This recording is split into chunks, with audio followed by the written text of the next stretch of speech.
Mes chers amis, voilà un endroit assez insolite pour vous parler et pour vous faire un coucou, puisque je suis à ce moment même les deux pieds debout sur le sommet du Petit Mont Blanc à 3450 mètres d'altitude, 3450 mètres d'altitude à peu près.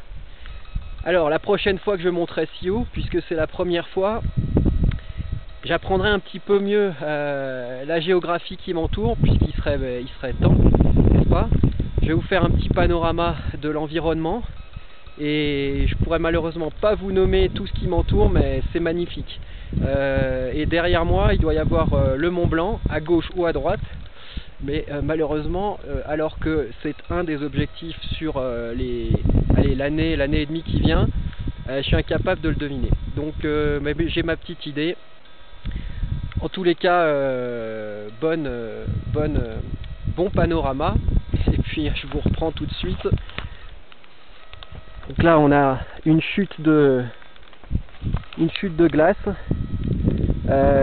Ça pourrait être la chute de glace qui est sur la face nord du Mont Blanc, ce qui ferait que le Mont Blanc, on y monterait de l'autre côté.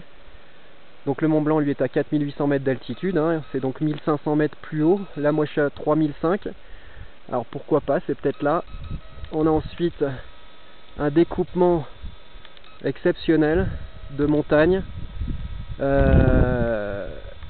descente d'un couloir d'avalanche qui descend, bon pour le moment qui est... Alors en cette saison il est vierge de toute blancheur. En face, on doit avoir les Alpes. Alors là-bas aussi, si je zoome, on doit pouvoir voir les Alpes italiennes, certainement. On doit certainement avoir les Alpes autrichiennes. Là-bas, devant, c'est super beau. Il y a une chute de glacier.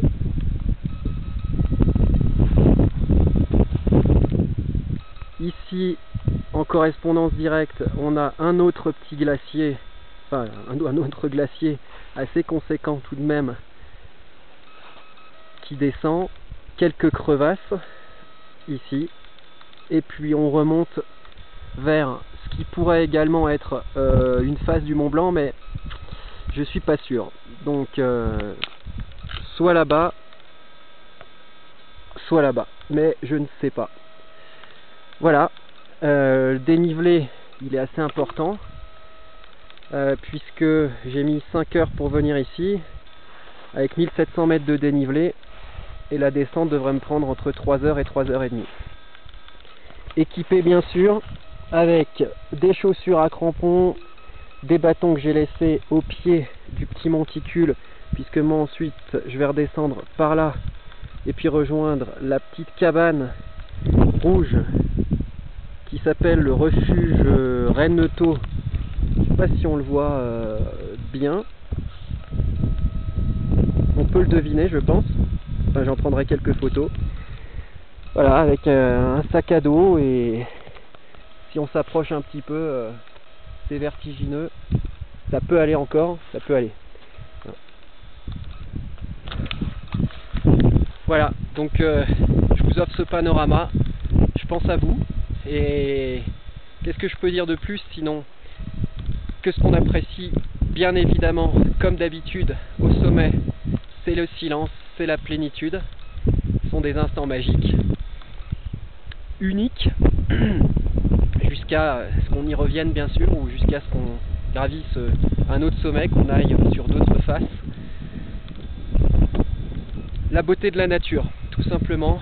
Et puis une petite pensée aussi pour la nature des hommes, parce que si elle nous donne la possibilité de monter jusqu'ici, c'est bien pour nous récompenser d'une certaine manière et de partager avec nous certaines énergies, certains éléments qui sont certainement la persévérance, la foi, le courage et puis la force. Alors tout ça pour vous et bonne continuation, à très bientôt.